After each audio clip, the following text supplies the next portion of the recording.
So, a quick introduction for both of us. First, let me start by myself. I'm Rajesh Dhyani, Executive Manager here, looking after the UX function within PPNM, but we collaborate with other divisions as well as and when required.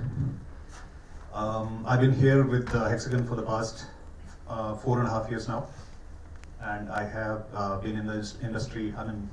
I was just talking to Tanmay a little while ago. I was just recollecting that I started web designing in the year 1998.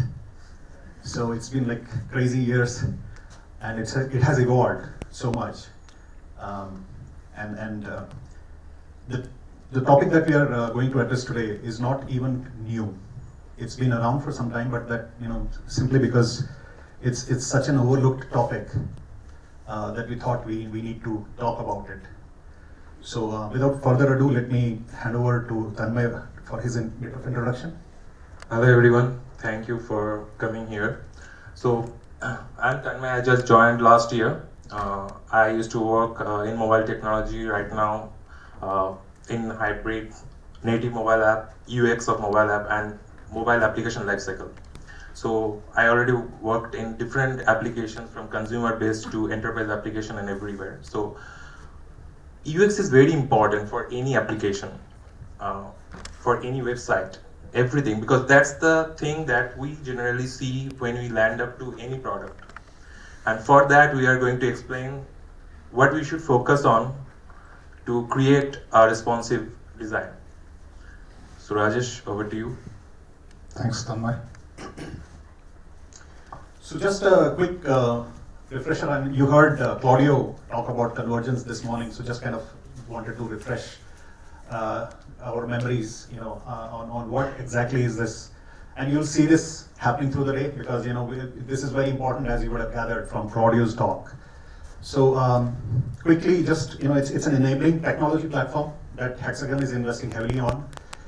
And it allows Hexagon divisions to focus on delivering customer value. I think that's the key differentiator here. Instead of working on technology stacks and applications, one after the other, I think the key shift in paradigm here is the customer value that our applications or our solutions need to generate. So that's what it is, and you listen about it, hear about it more and more as the day progresses. All right. Now to the main presentation. So these are the topics we'll cover today. We'll try to keep the time as promised. First thing is, why responsive design? And I think that's the question which most people don't ask that much. We don't ask that, why we do things the way we do things, or why we should be doing things the way we should be doing. So that is something which will, we'll get to the reasons why we are discussing responsive. Why is it important?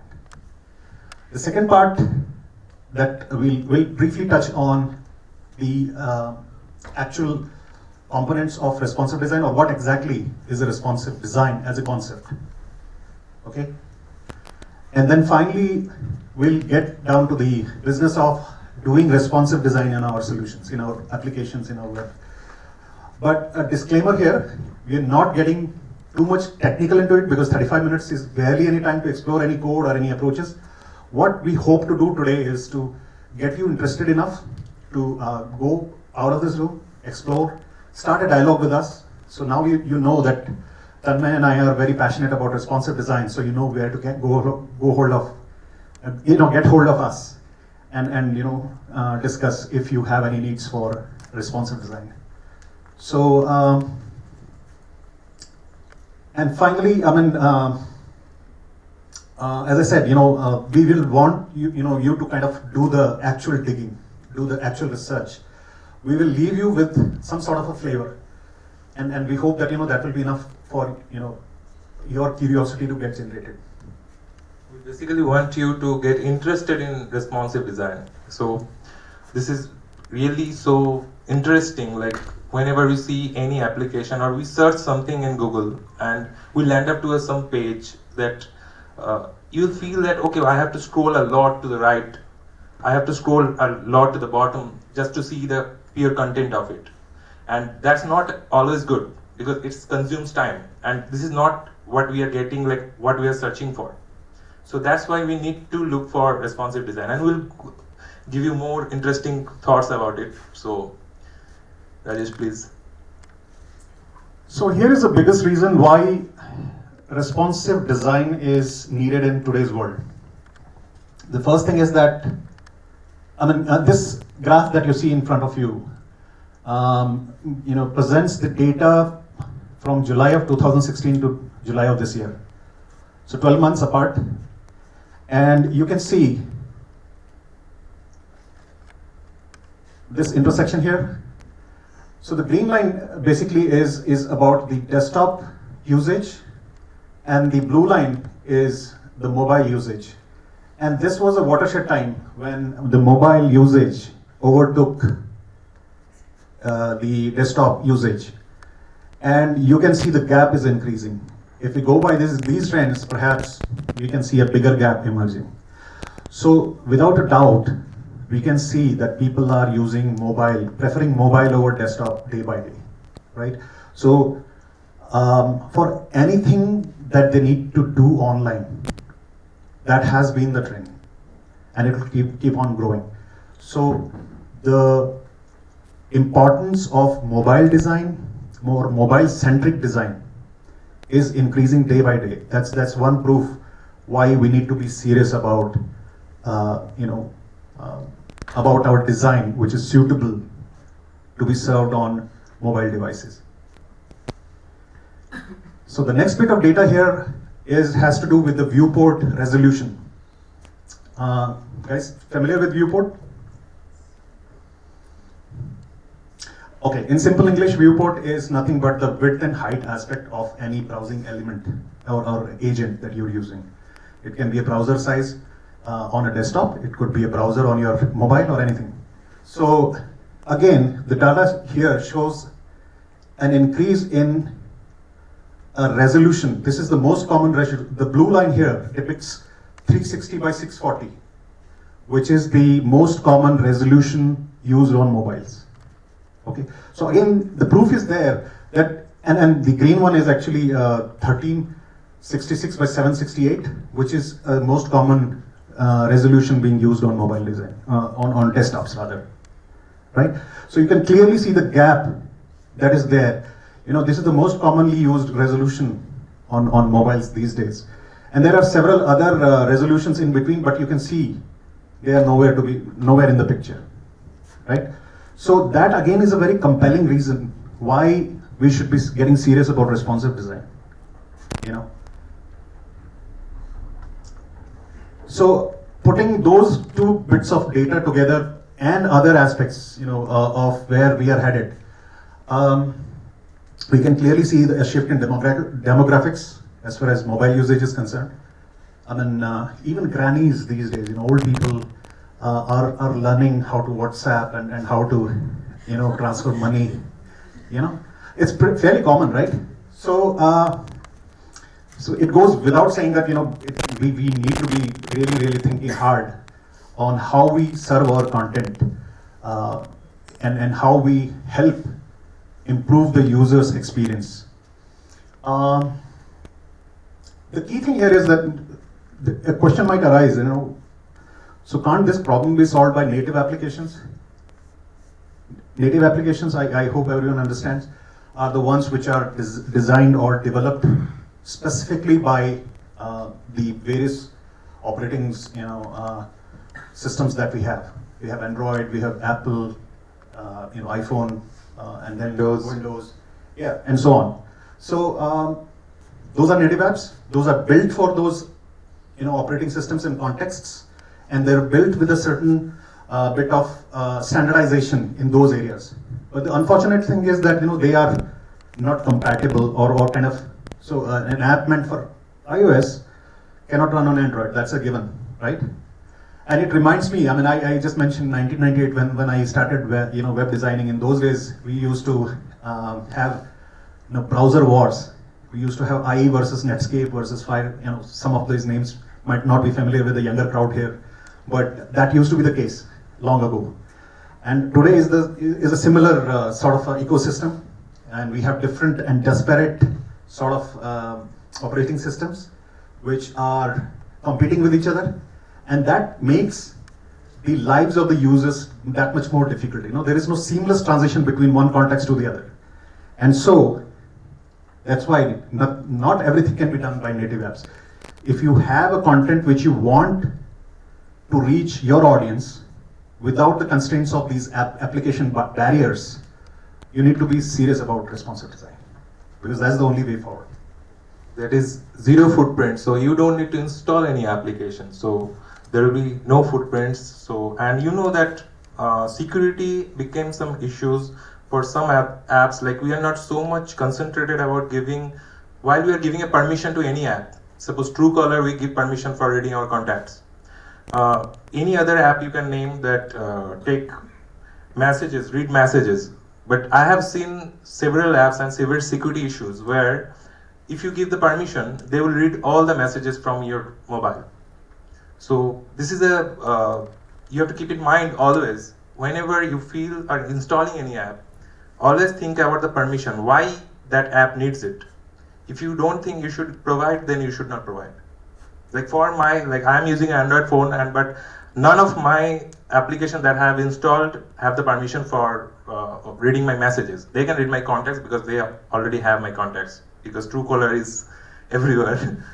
But be cautious for that. So responsive, websites and applications solve that problem. All those. We'll explore them in detail in subsequent slides. And I would like to add one more thing. Search engines love it. If you are looking for search engine optimization, and that's a concern. Maybe it's not a concern for us being an IT company, and we are working on enterprise level, software which may not be searchable or which may not be available, as an indexed sort of thing.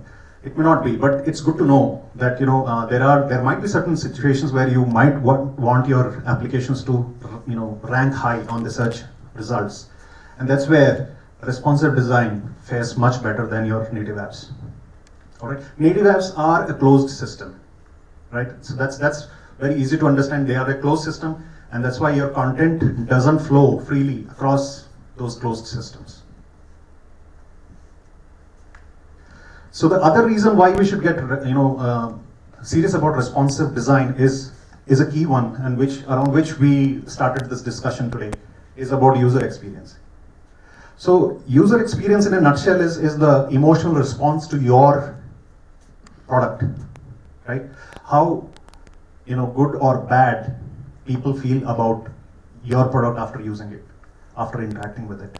That's the user experience, and that demands, or rather that kind of determines the success and the failure of your product, and that in turn impacts your bottom lines in more ways than one.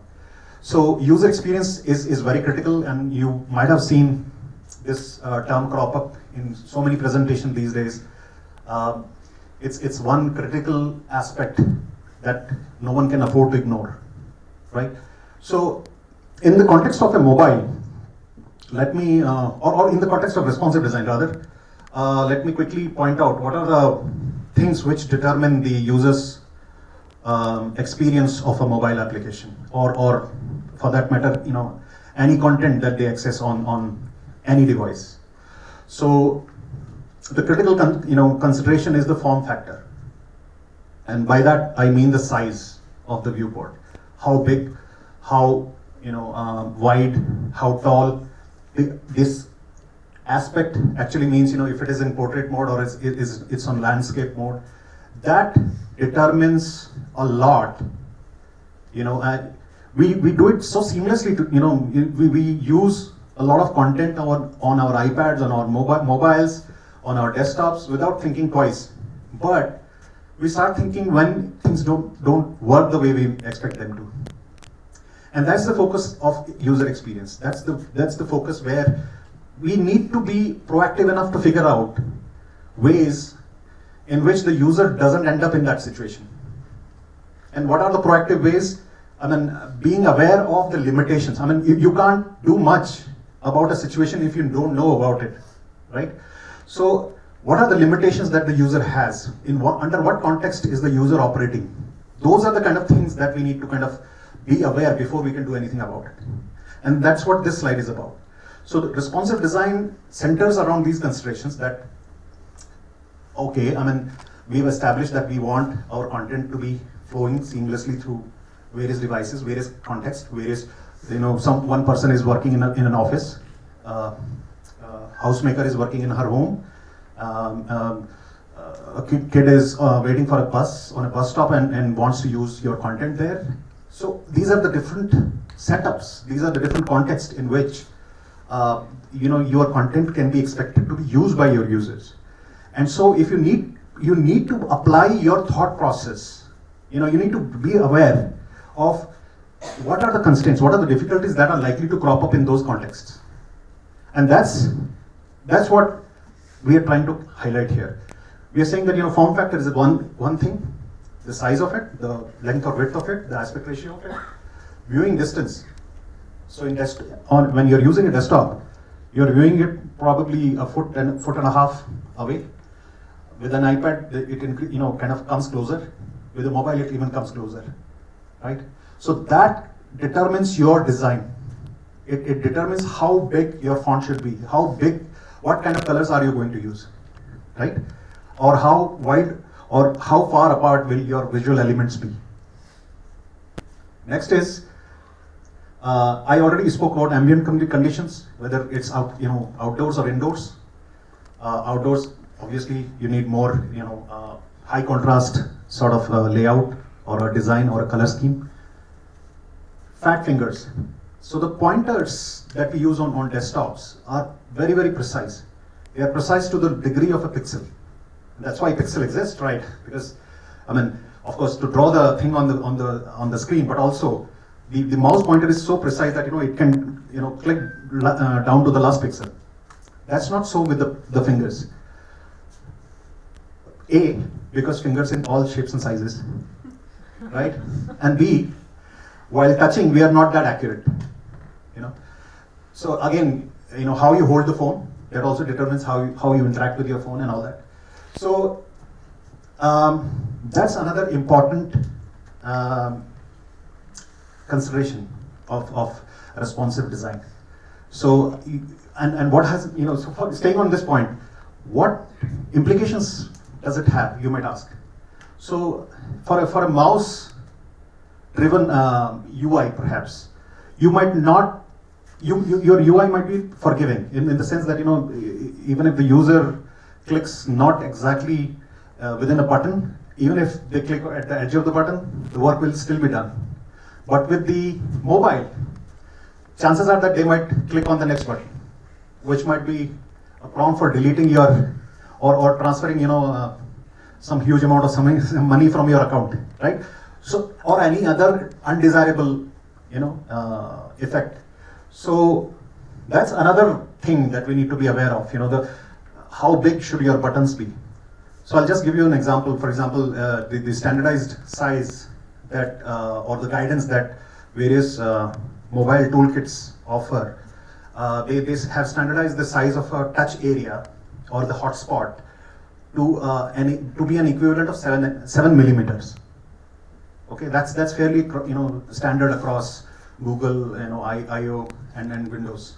Okay, so that's the reason why they have that standardization. So next is again we started with this question. There are native applications they can solve so many problems. They are everywhere these days. But why do we still need responsive? And I think yeah, you can do a good job of explaining this. Yeah, why do good job he's saying. So basically I have huge experience in native apps and as well as user experience, so I can now give you a little comparison between two. So okay, we'll tell that later that what should we choose, but we should start first from the responsive design and native apps comparisons. So first thing is, like, for responsive design we code, deploy, and it's available for all the screen sizes and resolutions, like for web, for mobile and everything. For native apps, what do you have to do? Like, we have to create a separate app for Android, we have to create a separate app for iOS, and we have to create a separate app for Windows. That distribution will be different. So different distribution platform. So there is like you have to install a new build for every update. And cost-wise, is responsive design is very reasonable, but native application development is quite expensive. It's instant updates. I told you that when you deploy a code, it will be instantly available to all the devices. And for native apps, you have to like download the new update to your mobile. You have to get a notification for that. You have to know that, and then you have to update your application. For that, responsive is far ahead. No versioning. So always user will be on the latest version for responsive device, because that's a URL. Whenever you click on that, you will be always on the latest code. But for native application, you have to update that. So interaction model, okay. Interaction model means like for native, there are some facilities, of course, because you cannot beat native always, because it has a lot of potential features that you can do only with native. So one thing is like why interaction model we mentioned here is for like you are an iOS user or you are an Android user, you are too much familiar with the UI components, the animation, the feel you are having with your operating system, that you cannot merge all the feel to a single component. When you merge all the feel to a single component, it's not a familiar to iOS or it's not familiar to Android. It's the common platform. It's not completely familiar. So their experience will change. Another thing is responsive design when we have a lot of facilities, but as responsive design, it's a bit slower than native apps, because we need to download everything from the URL. Then it is showing in our browser. But for native apps, most of the codes are there, only we fetch the data. So native app comparison, if you compare that, native apps will be always faster. You can take Facebook in web and you can take the Facebook app in your mobile. It's way faster than that. And another thing for native apps, like there, you can make some choice for your business, what you need. So another thing for native apps is it has the offline support. So even you don't have internet connection, like if you don't have internet connection, open your laptop or just look for facebook.com, it will say that no internet connection. But for Facebook, even there is no internet connection, what is the last data you had, you can see through that. So offline support is an important thing. Previously, okay, let me introduce one more point we did not mention here. That's while some people used to say that native app supports push notification that responsive doesn't support. But now it's not there. Like Chrome also supported starting support of push notifications. So you can get the push notification in your responsive mobile, like responsive designs supported websites. So we always have to think about responsive design because it is zero footprint, as I said. So security will be far better. You have the control. And like there is actually no yes or no for responsive or yes or no for native. Yeah, so the reason why we put this comparison together was to, of course, make a case for responsive design, but also look at the issues it has. Look at the disadvantages it has before you wade into responsive design. You need to be aware of what its capabilities are, but also need to be aware of what its limitations are. So the first half of this list actually consists of advantages. Those items where responsive design is advantages over native applications, and the last bit is about places where native app has a advantage over responsive design. So the thing which we are trying to say here is that the question that someone might ask is responsive design the cure-all sort of a panacea sort of a thing which has a one solution fits all sort of a scenario? The answer is no. It purely depends on the context. So if you're looking at a place, an application where you don't have big budgets, where do you go? What sort of solution do you go for? Probably you would choose a responsive design. If you're looking for performance, where the application runs seamlessly, or in a case where you don't have online connectivity, so that's where you can perhaps get into native apps. So moving on, Now let's get to what is responsive design. So in a nutshell, responsive design is nothing but adapting your content. Adapting, the keyword here is adapting, okay? So adapting your content so that it's available to as many users as possible. Remember I was talking about the constraints, the barriers? So without barriers, how to make sure that it reaches as many people as possible. And second consideration is, of course, they should have a similar, if not same, user experience across all these devices. It also means approaches to structuring and presenting the content in a meaningful and an effective way to the users, and tools and techniques to achieve the goals which are mentioned above. So that, in a nutshell, is our understanding of responsive design.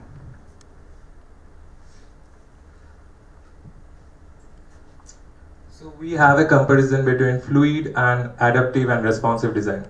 So these animations will help you understand, and I will try telling what is actually here. So first thing you can see fluid. So what is fluid? So here we don't, first thing let me tell you, me and him both agree on one thing, that we don't believe in absolute things. Everything should be relative. If everything is relative, then always it will fit for any purpose you have. So first you can see in fluid layout, it's like when the size changes, the proportion of each element is changed in the same manner. So it's not like, so apart from the width, the size of the circle, the text that you see there, and everything is getting squished. So that is what is meant by fluid width. Okay. Fluid width works on relative units, as Tanmay was saying. It could be percentages, it could be relative m sort of units, x sort of units, those kind of things. Adaptive is based on what is known as breakpoints. So for predefined widths of different viewports, you have different sort of layouts which are designed. But as you can see, the transition is jerky. There is no smooth transition which is happening. So for each sort of a width, predefined width and aspect ratio, you set your layout accordingly. And as the user agent resizes, it resizes accordingly. But the key difference here you see is that apart from the sizing, you see the reflowing of the content.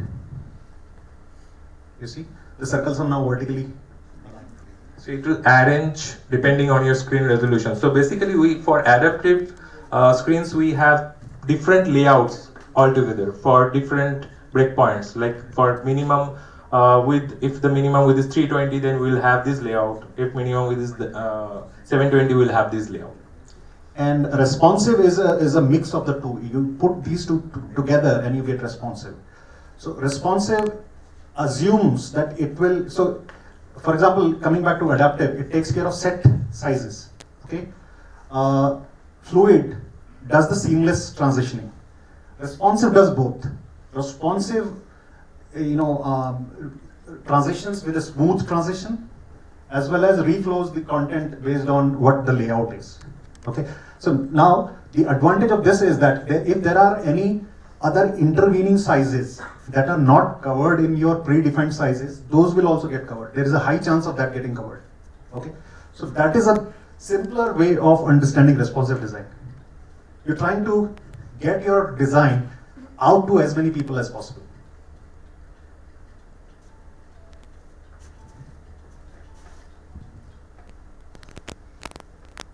So now let's get into our next section. So now we'll touch upon a little bit on how to do responsive design, okay? So I think the first thing to be aware of is your content. Content is your king. That's the reason why you have the app. That's the reason why you have the website, okay?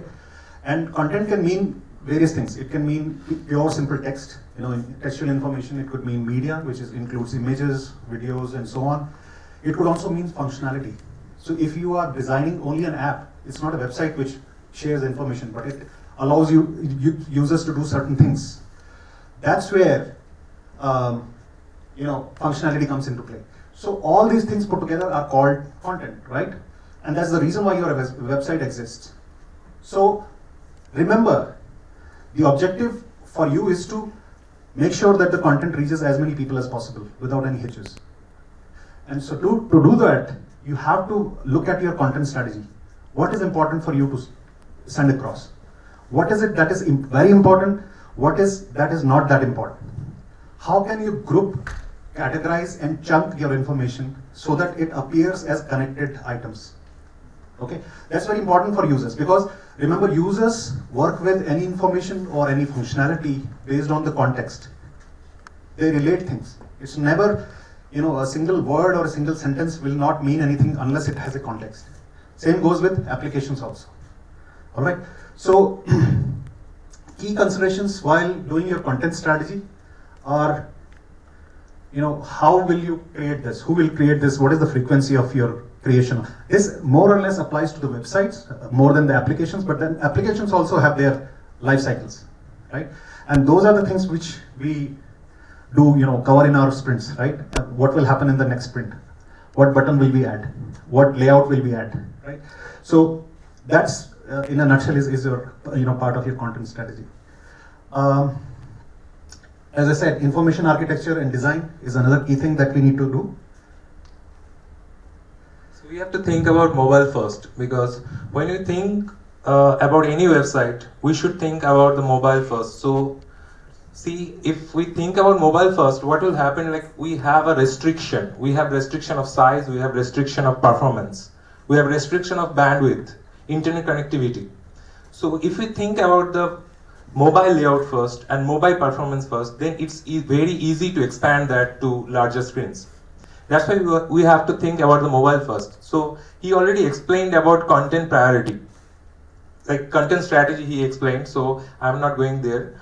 But after you have sorted out your content, so important content you have sorted out, so after that you have to decide and determine where to show your important contents, where to show your important data. Like, if I am a user, I want to search something, and what is the most important text I need to see, or what is the most important picture I am looking for.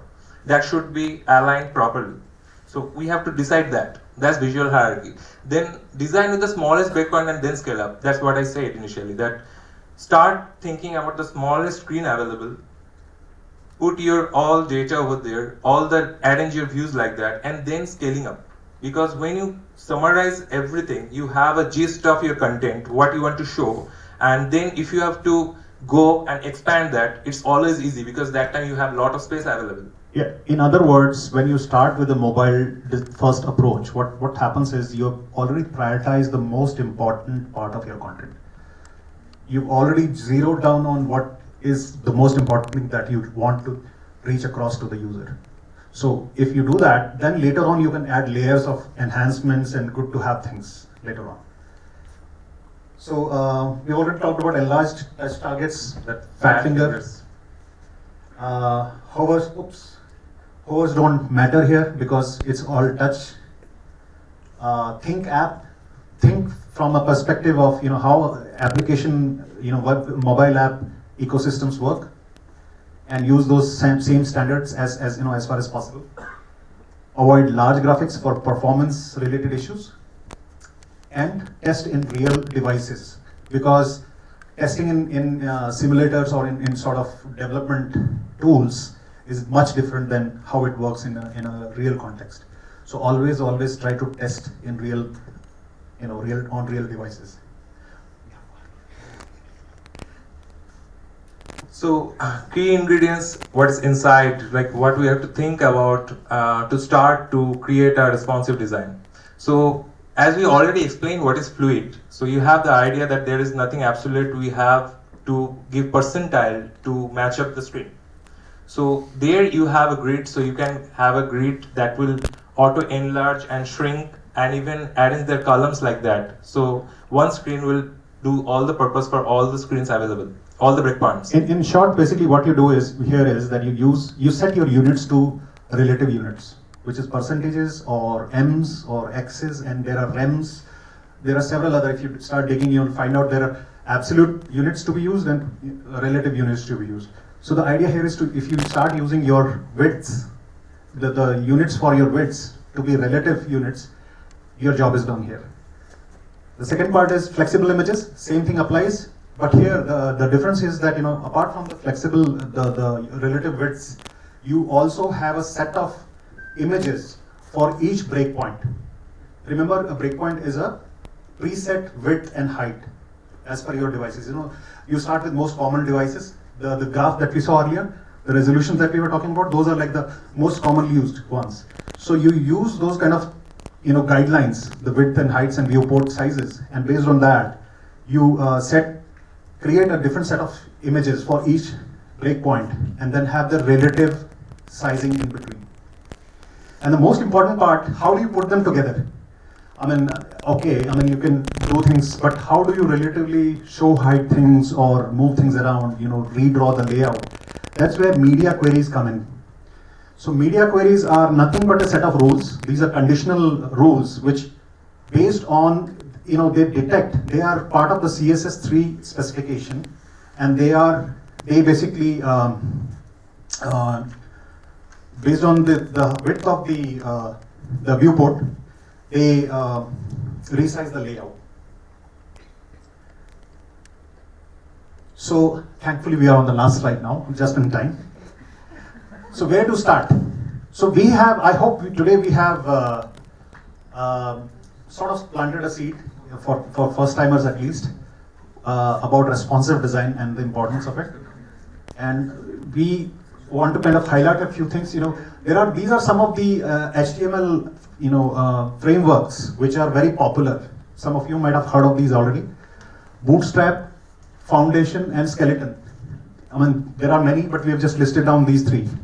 And these, out of the box, help you. If you start developing, you use these frameworks, those things get taken care of by themselves.